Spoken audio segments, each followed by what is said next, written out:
On the Shikoku 88 Temple pilgrimage, your shoes will make or break you. I started out sure that I had the perfect solution, but 1,300 kilometers will test your confidence. On Shikoku, I wore Hoka Speed Goat 5 trail runners. They were everything I wanted at first. Lightweight, tons of cushion, easy to get on and off, breathable, and all-day comfort. For the first half of the pilgrimage, they were fantastic. But by around the midway point, the tread was worn smooth. On wet rock or metal grates, they had almost no traction. I took a couple slips, the kind that make you realize how quickly a good day can turn bad. Now that lack of grip became my biggest concern for the rest of the walk. Then there was Felix from Germany. He walked the entire pilgrimage in Hanwag's leather trekking boots.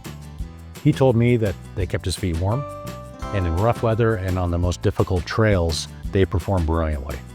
Hi guys, they're really waterproof, but the most time through walking on asphalts, it's very heavy and there's no buffer zone. But the trade-offs are real. On the long stretches of asphalt, they were heavy, stiff, and lacked cushioning. And in Japan, where you often have to remove your shoes indoors, they weren't exactly quick to get on and off.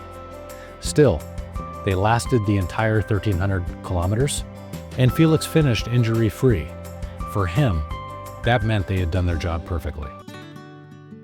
Colin from England walked from Tokushima to just shy of Kochi City in Salomon Gore-Tex walking shoes. So far, I think they are definitely waterproof, but it's getting a bit warm, feet are sweating a little bit, so there's a little bit of moisture on the inside anyway. If it was much warmer, they would be no good.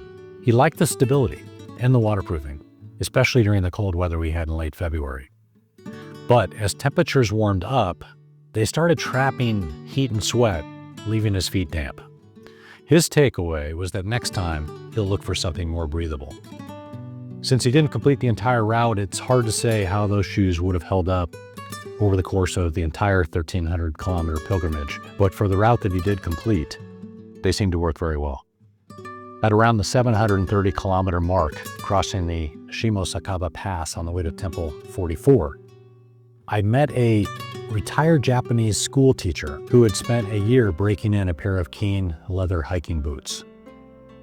By then, they looked very comfortable. The tread was holding strong, and he was happy with them. He told me that if he did the pilgrimage again, he would definitely go with the same footwear choice. Now, I didn't see him again, so I don't know how they performed for the rest of his pilgrimage, but at that point in time, they were definitely holding up better than my Hokas. So here's what I've learned. There is no single best shoe for the Shikoku pilgrimage. Trail runners give you comfort and lightness, but wear down fast. Boots give you durability and grip, but add weight and heat. Some people make Gore-Tex work. Others wouldn't touch it. What about you? If you've walked Shikoku or any 1,000+ kilometer pilgrimage, what worked for you? Drop your footwear choice and your experience in the comments. Let's build the ultimate Shikoku shoe guide together.